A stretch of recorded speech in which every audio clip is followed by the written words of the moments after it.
Well, hello. We are just in the part of chapter 2 where Milo is about to meet the watchdog.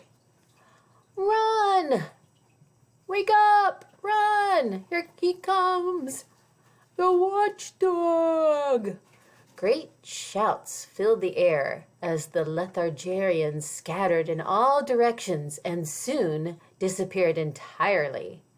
"Ruff, ruff!" exclaimed the watchdog as he dashed up to the car, loudly puffing and panting. It's the watchdog. He has a watch on him. It's so funny.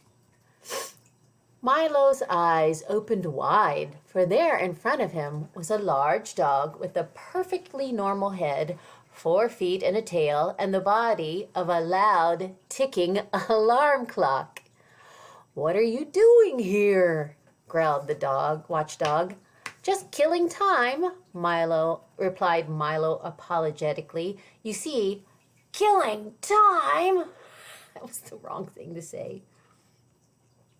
"Killing time," roared the dog so furiously that his alarm went off. "It's bad enough wasting time without killing it." And he shuddered at the thought. "Why are you in the doldrums anyway? Don't you have anywhere to go?" "I was on my way to Dictionopolis when I got stuck here," explained Milo. "Can you help me?" "Help you?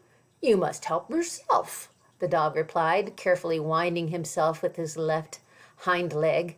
"I suppose you know why you got stuck." He is winding himself up. "I guess I just wasn't thinking," said Milo. "Precisely," shouted the dog as his alarm went off again. "Now you know what you must do." "I'm afraid I don't," admitted Milo, feeling quite stupid. "Well," continued the watchdog impatiently, "since you got here by not thinking, it seems reasonable to expect that in order to get out, you must start thinking." And with that, he hopped into the car. "Do you mind if I get in? I love automobile rides." Milo began to think as hard as he could, which was very difficult since he wasn't used to it. He thought of birds that swim and fish that fly. He thought of yesterday's lunch and tomorrow's dinner. He thought of words that begin with J and numbers that end in 3. And as he thought, the wheels began to turn.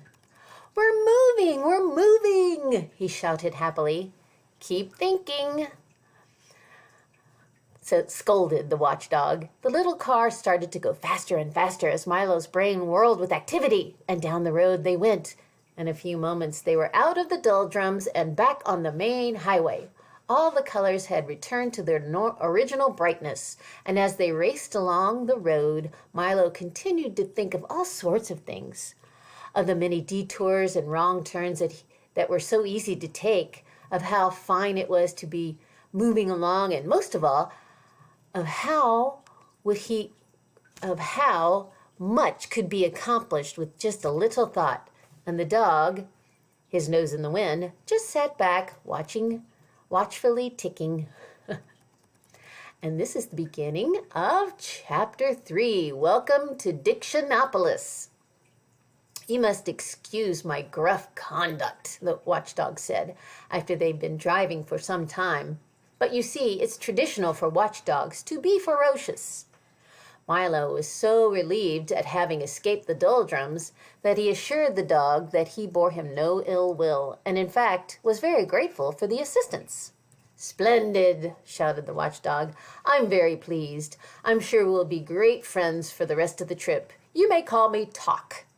"That is a strange name for a dog who goes tick, tick, tick, tick, tick, tick, tick all day," said Milo. "Why didn't they call you—" "Don't say it," gasped the dog, and Milo could see a tear well up in his eye.